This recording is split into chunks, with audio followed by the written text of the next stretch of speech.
Ya, ya, Bismillahirrahmanirrahim. Kita masuk ke pembelajaran yang berkaitan dengan materi kemarin, yaitu masih di pembahasan metodologi penelitian ya, dan objek penelitian juga. Kali ini, karena kemarin kita sudah membahas tentang operasional variabel, kita akan bahas lanjutannya berkaitan dengan skala pengukuran. Ya, sebentar.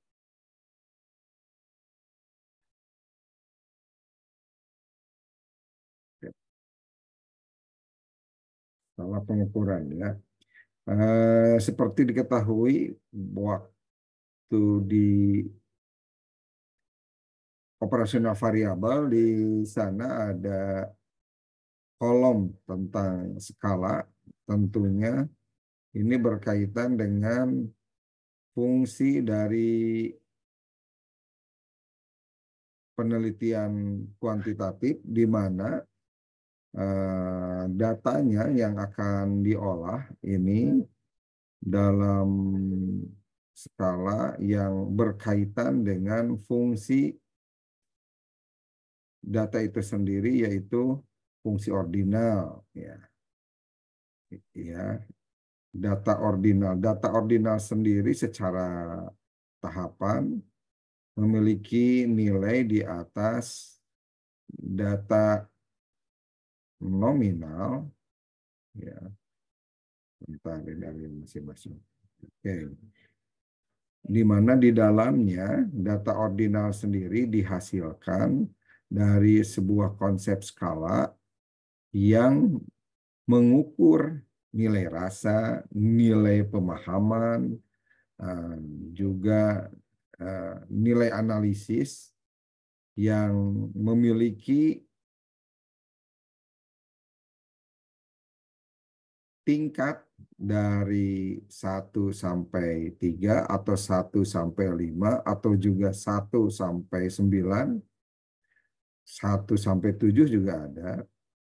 Tetapi secara pengukurannya dalam penelitian kuantitatif ini, skala Likert yang digunakan ini memiliki 5 tingkatan, yaitu 1 sampai 5 ya.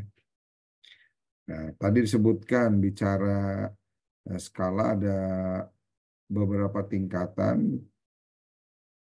Yang paling dasar adalah skala nominal. Kalau kita berhitung angka 1, 2, dan 3, seolah-olah ini memiliki nilai yang di dalamnya ada tingkatan kuantitatif.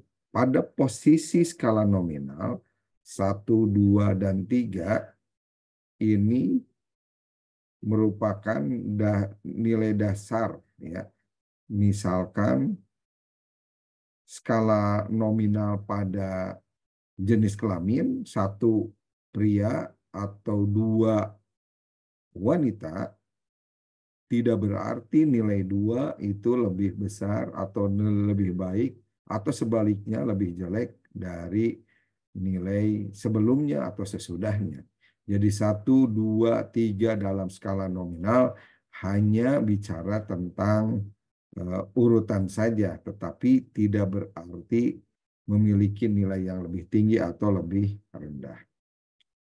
Oke, ini paling dasar. Berbeda kalau skala ordinal, ini berkaitan dengan Pak, ukuran. mohon maaf, slide-nya belum muncul. Oh, masih belum muncul. Sebentar.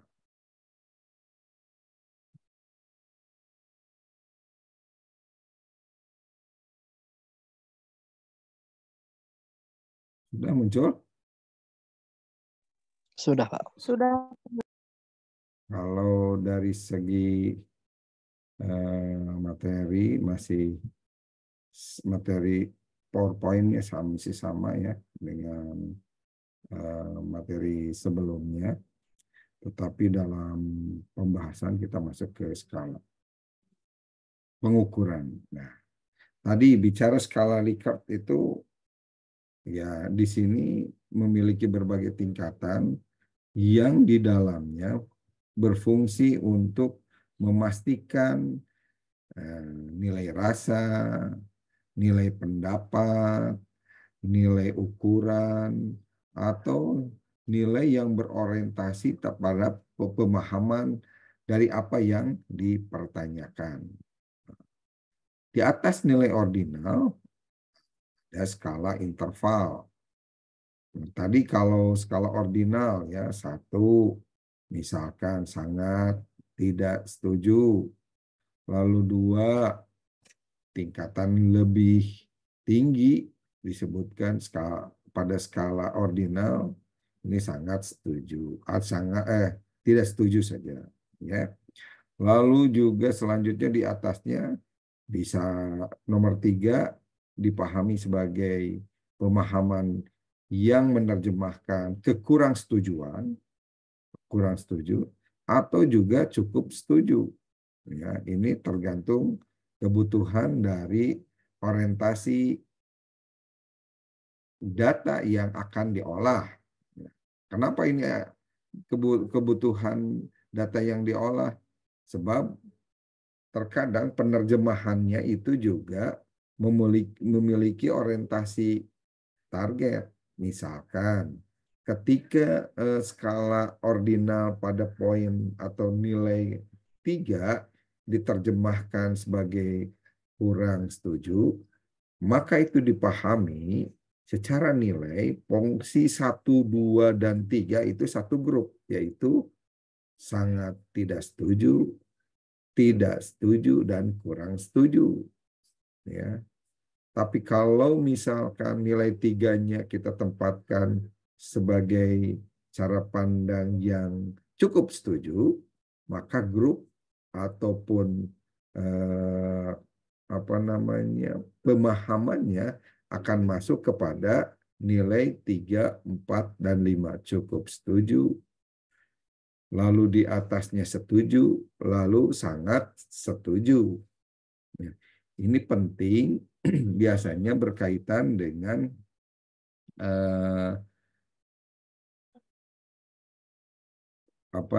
pencarian data primer pada survei ya, atau kuesioner di awal ya, pra penelitian. Oke. Nah, lalu ketika data ordinal ini didapat dari sejumlah responden, tentunya nilai ukuran terakhir yang didapatkan dari akumulasi dari semua responden ini harus menjadi level atau tingkat yang karakteristiknya bisa dimaknai tertentu. Maka diperlukanlah pengolahan dari skala ordinal menjadi data skala interval. Misalkan dari 100 atau dari katakanlah minimal 30 responden, ada nilai pendapat dari responden antara 1 sampai 5, sehingga dari varian itu keseluruhannya misalkan skala intervalnya didapat menjadi 3,4 atau 3,2 atau 2,9. Nah, ini kan tadi kalau di skala ordinal terukur ya 1, 2, 3, 4, 5. Nah, nilai interval itu nilai yang didapat dari transformasi data ordinal. Sementara data skala rasio ini didapatkan dari nilai yang sudah pasti. Karena mungkin saja dalam konteks pemahaman yang ditanyakan kepada responden mengenai mengenai data yang diukur sebagai skala ordinal akan berbeda jika diuji di satu lokus atau tempat penelitian dengan penelitian lagi. Nilai rasa disiplin dengan poin 4 di perusahaan tekstil dengan nilai poin 4 di lembaga militer itu akan berbeda. Nah, makanya diperlukan skala interval bagi pengukuran. Berbeda dengan skala rasio. 3 kilometer pendapat orang Indonesia dengan 3 kilometer pendapat di luar orang Indonesia sama ukurannya 3 kilometer. 1 kilogram beras atau gula orang Bandung dengan 1 kilogram orang Jakarta ya akan sama. Nah, itulah skala rasio. Jadi nanti yang menjadi pembedaan pemahaman di sini ya. Selanjutnya, fungsi transformasi data ini dikaitkan dengan proses mengubah data dalam penelitian ke bentuk yang sesuai dengan analisis dan atau pengambilan keputusan, di mana tentunya nilai itu memiliki tingkat persepsi masing-masing ya. Lalu selanjutnya, setelah kita melakukan transformasi data ya, berupa pengolahan data ordinal ke interval, dalam tahap metode penelitian kita akan melakukan 2 uji instrumen, yaitu berkaitan dengan pengujian atau evaluasi terhadap instrumen atau alat yang digunakan untuk mengumpulkan data, yaitu apakah data itu valid dan juga apakah data itu reliable. Tentunya ini sesuai dengan tujuan penelitian. Ya. Uji validitas yang mengukur kevalidan data ini berkaitan dengan bagaimana data itu secara konstruksinya memiliki kekuatan nilai, ya, kekuatan kesesuaian kriteria, sehingga dikatakan sebuah data itu valid atau absah. Ini menjadi penting apakah dilanjutkan datanya ataupun tidak, dalam arti dibuang atau disisihkan atau diperbaiki. Uji instrumen lainnya adalah uji reliabilitas, ya, dengan maksud untuk memastikan bahwa jika data ini diuji berulang atau diuji di tempat lain, data ini memiliki konsistensi, ya, yang berhubungan dengan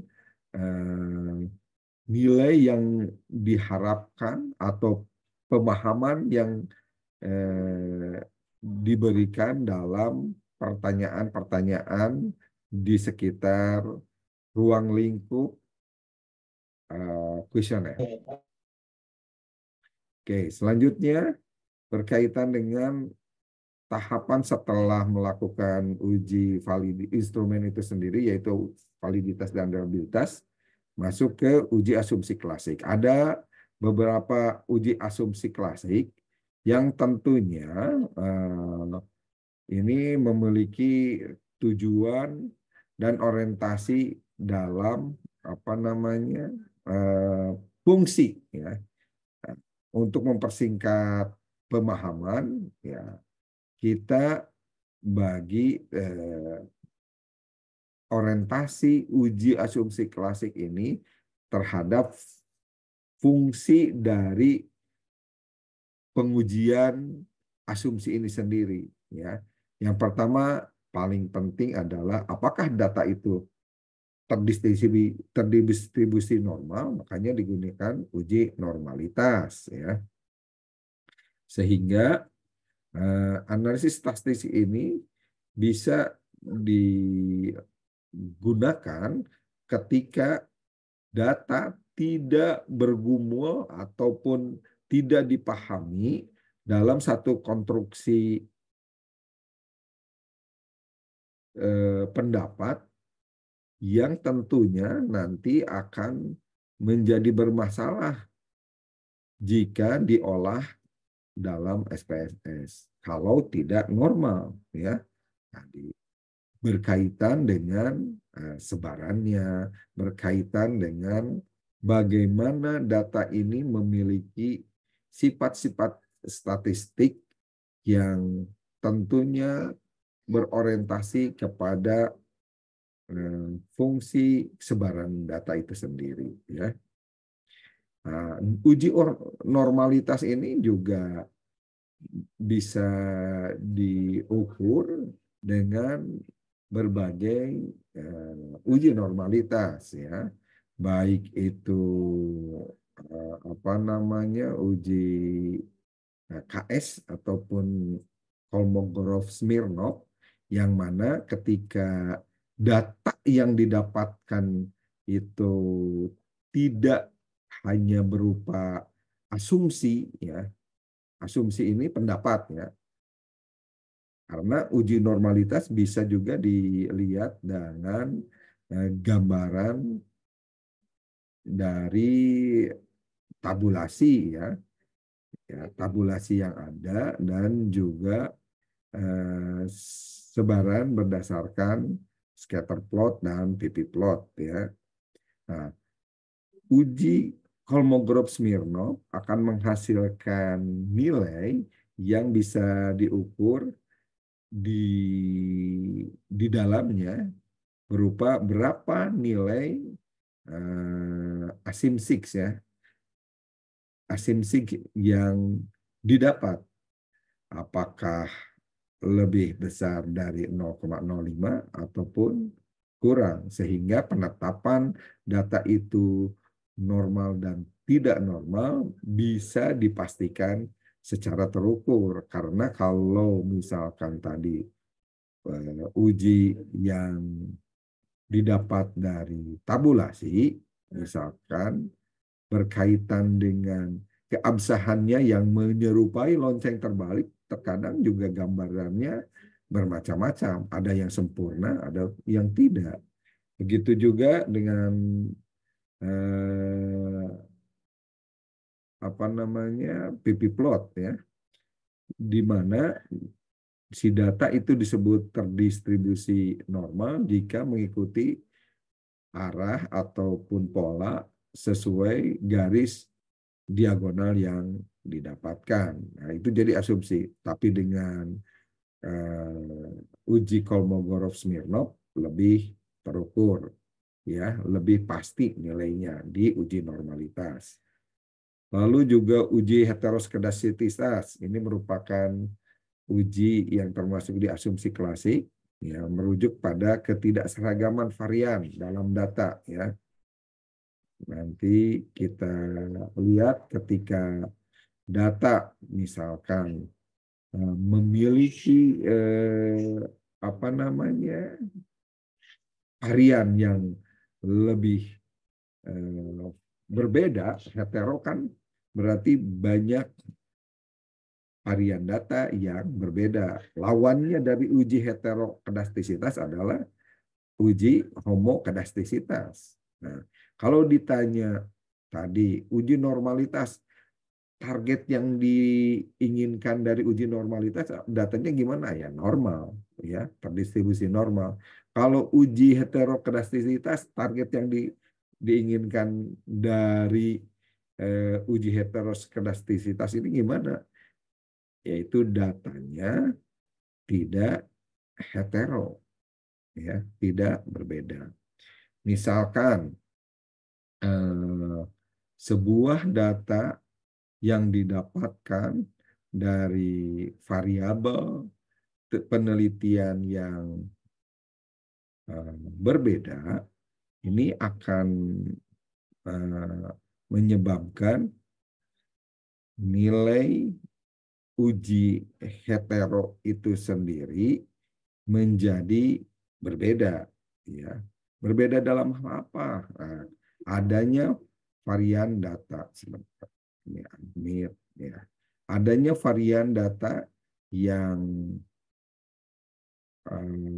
apa namanya berada dalam rumpun yang sama memungkinkan data itu lebih berkesesuaian. Jangan sampai asumsi variabel yang menjadi variabel independen ini memiliki rumpun yang berbeda. Misalkan variabel disiplin kerja dan harga produk, disiplin kerja dan harga produk terhadap kinerja. Nah, disiplin kerja merupakan rumpun bidang keilmuan SDM. Lalu harga adalah bidang marketing. Tentunya penguatan pengaruhnya akan bermasalah, ya. Jadi secara prinsip uji heteroskedasitas memiliki orientasi bagaimana si data itu tidak hetero, tidak berbeda. Selanjutnya pada uji multikolinearitas. Uji multikolinearitas ini juga mendeteksi adanya masalah multikolinearitas. Nah, misalkan multi berarti banyak ya, banyak yang berhubungan. Multikolinearitas. Orientasi dari hasil uji multikolinearitas adalah tidak terjadinya multiko, ya. Ya, berarti tidak banyak variabel yang di dalamnya memiliki linearitas, ya, tidak banyak. Contohnya dalam penelitian misalkan berapa atau bagaimana pengaruh upah harian dan upah bulanan atau mingguan terhadap semangat kerja. Kita ketahui upah harian merupakan bagian yang dihitung untuk mendapatkan upah bulanan. Jadi nilainya itu linier antara upah harian dengan upah bulanan atau upah mingguan. Nah, ini terjadi multikolinearitas. Makanya harus dipilih variabel dalam penelitian khususnya yang independen ini yang tidak multiko, ya, tidak memiliki kolinearitas. Oke. Selanjutnya persamaan regresi linier. Tentunya dipahami bahwa persamaan regresi linier ini merupakan persamaan matematis yang digunakan untuk menggambarkan hubungan yang linier.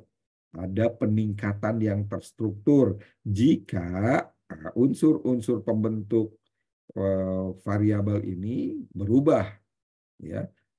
Datanya tentunya linier.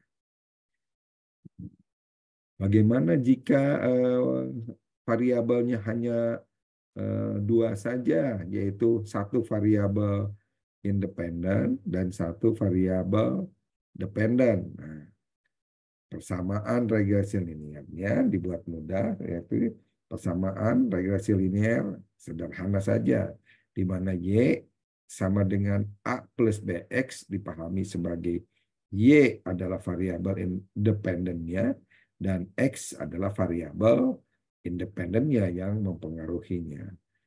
Nilai Y akan berubah secara linier jika ada perubahan yang berlaku pada nilai independennya. Katakanlah koefisien regresinya tadi B, ya. Nilainya antara nilai awal dengan yang kedua itu berubah 1 poin menjadi 2 poin. Nah, ketika nilai koefisien regresinya berubah, Y akan berubah secara gradual linearnya. Jadi kalau X-nya memiliki nilai 3, lalu B-nya ataupun koefisien regresinya 0,1, maka ketika ada perubahan menjadi 0,2, nilai Y-nya akan berubah bertambah sesuai dengan pertambahan dari perkalian B kali X ya, atau koefisien regresi kali nilai independen itu sendiri ya. Bagaimana jika variabelnya lebih dari 2, di mana variabel independennya lebih banyak? Maka digunakanlah konsep regresi linier berganda, di mana nilai Y atau nilai variabel dependen didapat dari nilai konstanta dan penambahan dari perkalian yang jumlahnya sesuai dengan banyaknya variabel yang digunakan, yaitu B1 kali X1, tambah B2 kali X2, dan selanjutnya. Oke, ya. Setelah kita mendapatkan nilai dari persamaan regresi, baik yang sederhana maupun berganda, dilanjutkan data yang menjadi pengukuran ya diukur adalah koefisien determinasi ya. Koefisien determinasi ini merupakan simbol dari nilai perkalian koefisien korelasi ya. Kalau koefisien korelasi dipahami sebagai koefisien yang mengukur nilai hubungan antara dua variabel, sementara koefisien determinasi disimbolkan R kuadrat merupakan perkalian dari nilai koefisien regresi itu ya dikali atau dipangkat 2. Ini untuk mengetahui pengaruh secara simultan. Bagaimana kita mengetahui pengaruhnya dalam konteks parsial masing-masing? Didapatlah nilai zero order yang secara perhitungan ya ini merupakan nilai yang didapat dari perkalian R kuadrat atau koefisien korelasi kuadrat ya dikali 100%, sementara koefisien determinasi yang mengukur nilai parsialnya diketahui merupakan perkalian dari B dikali nilai zero order nanti di tabel dikali 100%. Dari uji asumsi klasik, lalu persamaan regresi linier, lalu koefisien determinasi, dilanjutkan dengan uji statistik. Ya. Uji T dan uji F merupakan bagian dari uji statistik, ya, untuk mendapatkan nilai yang menjadi referensi dalam menetapkan hasil uji hipotesis. Uji T besarannya berkaitan dengan apakah si data itu secara parsial signifikan dan memiliki pengaruh, ya pengaruhnya baik positif maupun negatif. Sementara uji F, ya ini mengukur apakah variabel itu memiliki pengaruh dan signifikasi yang kuat sehingga selanjutnya pada uji hipotesis kita bisa menyimpulkan jika variabel independen memiliki pengaruh yang signifikan, maka di uji hipotesis yang pada penetapannya ditetapkan antara H0 dan H1 atau H alternatif, di mana H0 ini adalah dugaan bagaimana pengaruhnya itu ada atau tidak ada. Dan H0 merupakan konsep penelitian apa namanya pendekatan kuantitatif, di mana kita selalu menduga tidak terdapat pengaruh dulu, ya. Kalau sudah diduga udah dapat pengaruh, berarti kan tidak usah dilakukan penelitian. Nah, H0 ini dikaitkan dengan diagnosa ataupun dugaan tidak dapat pengaruh. Dari uji T dan uji F yang menyebutkan adanya pengaruh, berarti H0 ini yang menyebutkan tidak ada pengaruh, kita tolak. Begitu juga H alternatif yang menyebutkan terdapat pengaruh. Sehingga ketika uji T dan uji F-nya terdapat pengaruh, maka H alternatifnya dinyatakan diterima. Ya.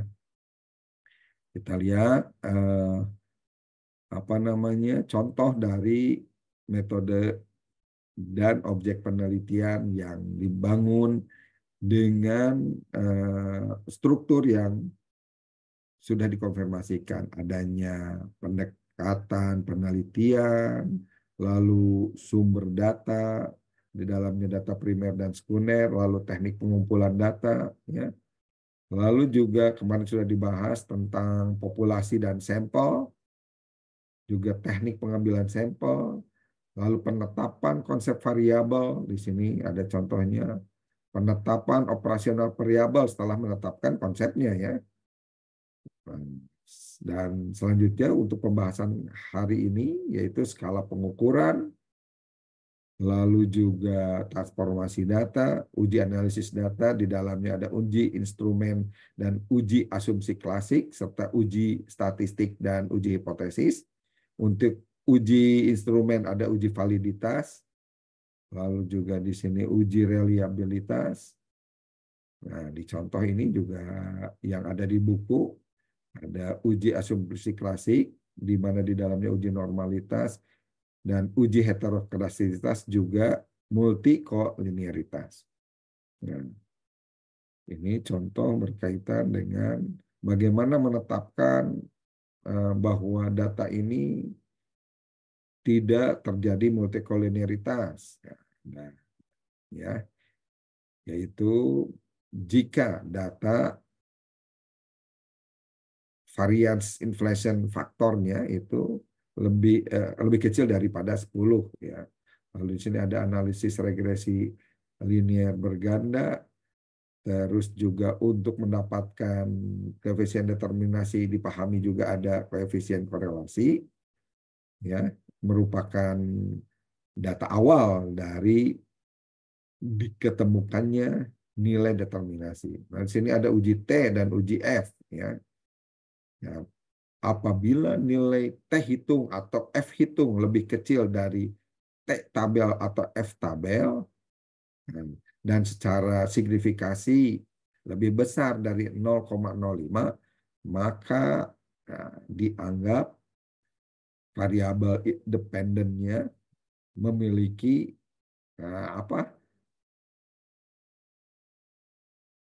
ketidaksignifikanan, ya, tidak mempengaruhi. Berbeda dengan jika lebih besar F hitung terhadap F tabelnya atau T hitung terhadap T tabelnya, nah dianggap memiliki pengaruh, ya, variabel dependen terhadap variabel independen terhadap variabel dependen. Nah, uji hipotesis terkadang di penulisan skripsi itu disebutkan bahwa ada uji hipotesis, tetapi tidak secara terstruktur dinyatakan bagaimana hasil uji hipotesis.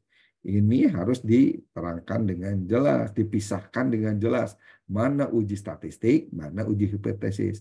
Uji statistik untuk menetapkan bagaimana kesimpulan di uji hipotesis.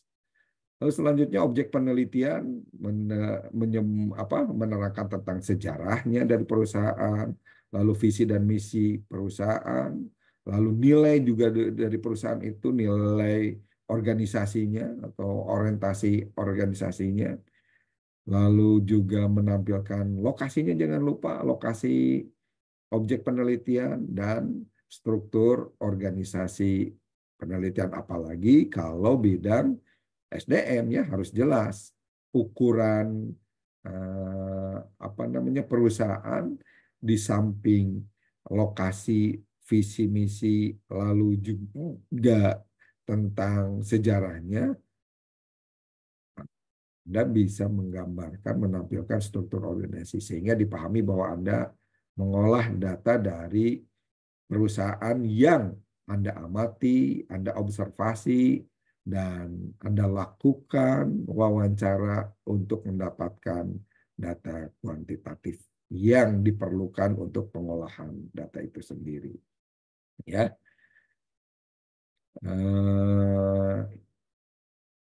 itu mungkin yang kita bahas kali ini. Ya, jika nanti terputus ataupun ada pertanyaan, kita akan lanjutkan di pembahasan selanjutnya ya, kita masuk lagi.